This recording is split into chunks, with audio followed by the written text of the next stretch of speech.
Let's make a trivet to protect table and counter from those hot pans and trays so that they don't stain or mark with all the heat. When you take a tray out of a 425-degree oven and you put it on the countertop, it can mark the countertop. So put this there to protect it. 7.5 inches with about a 2.5-inch hole in the middle is about the right size for pretty much all the pots that I have. So what we have here are, this is half lapped. There we go. So this is half lapped and it's the same cut over and over and over again. So we've got 2 cuts and 4 pieces. So that's going to be 8 cuts that are all exactly the same. And because this is 3/4 inch thick stock, we'll use a 3/4 inch thick bit, making sure to make very small cuts every single time we do this. So step 1 is to cut to decide how tall we want it to be, and then that's going to be how wide we make our fence for the table saw and how long we want it to be, and that is going to be how we cut it on the chop saw. So I have here, that's 7.5 inches and about 1 inch. So we'll take our board here and cut it down to 7.5 inches, marking that puppy for the chop saw. So we'll take that to the chop saw, do 7.5 inches, and then we'll do 1 inch on the table saw. All right, time for the table saw.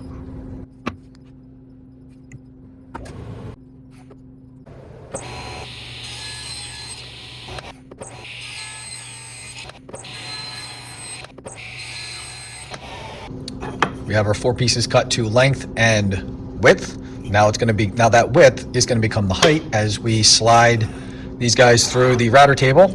Now, a couple of things here. Number 1, we need to set up the fence. We need to set up the bit. I need to get a way for them not to wobble as they're going through, because this is going to be a very skinny face that's up against the fence. So let's set up the router bit to be 1/8 inch cut. All right, now let's set our fence to be 1 3/4 inches behind the back here.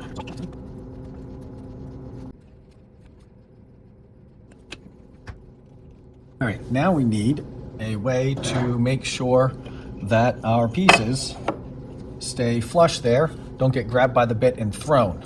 So we'll take this guy, and this guy is going to go up against the fence, and we'll hold our workpiece up against it flush, and this will provide us with a nice wide surface on which to ride along the fence, and that will keep our workpiece flush and perpendicular to the bit as we pass through it. Let's see how this goes. For a first pass, that ain't bad. We just need to make sure that we keep this pressed firmly up against the fence and ride slowly through the bit. Now we can turn it around and do the other side, making sure to keep this side down on the table.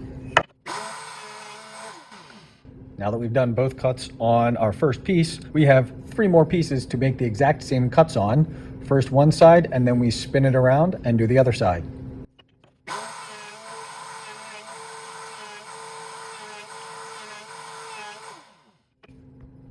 Once we've done all 8 initial cuts on our guys, good to double check and make sure that they line up nicely.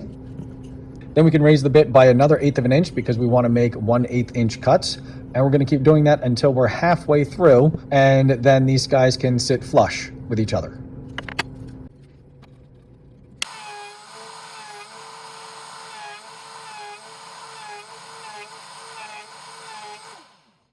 And to start out, you want to have really tight fits. You don't want to bottom it out because you might nick it, but you can see that the cuts all line up and we have our nice grid. We're well on our way. So we're going to raise up our bit by 1/8 of an inch again and make another pass.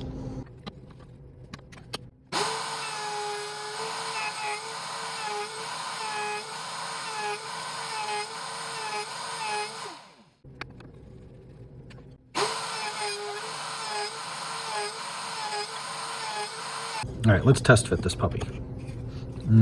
That is really tight. This is not going to want to go in. So we'll take our sander and sand down the sides here.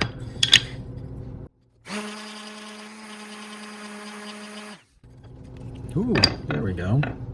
Oh, I nicked myself. All right, almost there. Should probably do that a little more.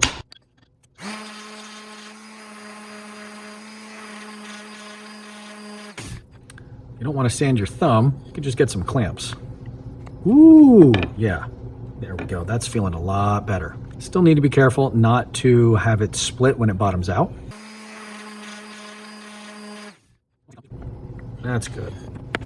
All right, it's fit. Now that I got it in there, I can feel, probably can't see, but I can feel that the cuts are not quite deep enough. So I need to raise the router bit the tiniest amount to cut off that last little bit from each one of these guys, and then we can glue these together.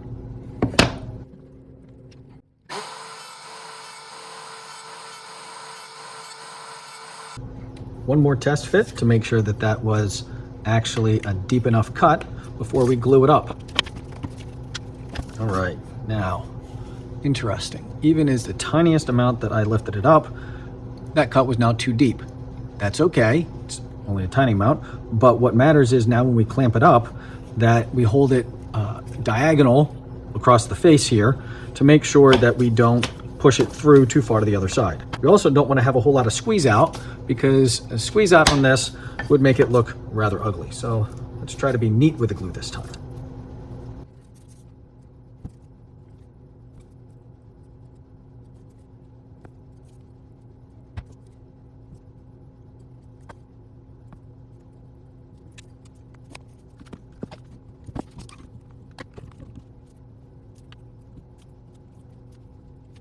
Glue's dried, and we have one more step before we can say this is done. Sharp angles, 90-degree angles, tend to end up with splits. So what we're going to want to do is round over this puppy, and we're going to want to round over all of these edges, both the top and the bottom, just enough to cut that angle. So we need to take this other bit out and replace it with a round over bit.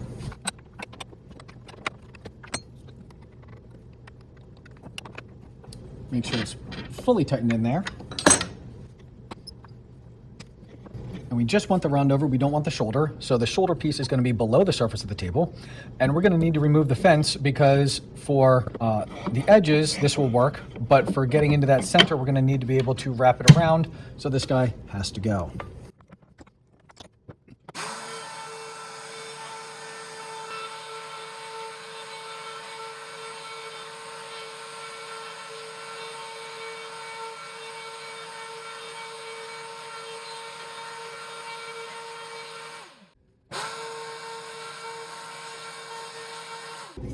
Here we go, trivet complete. Put hot things on it, protect your table or countertop.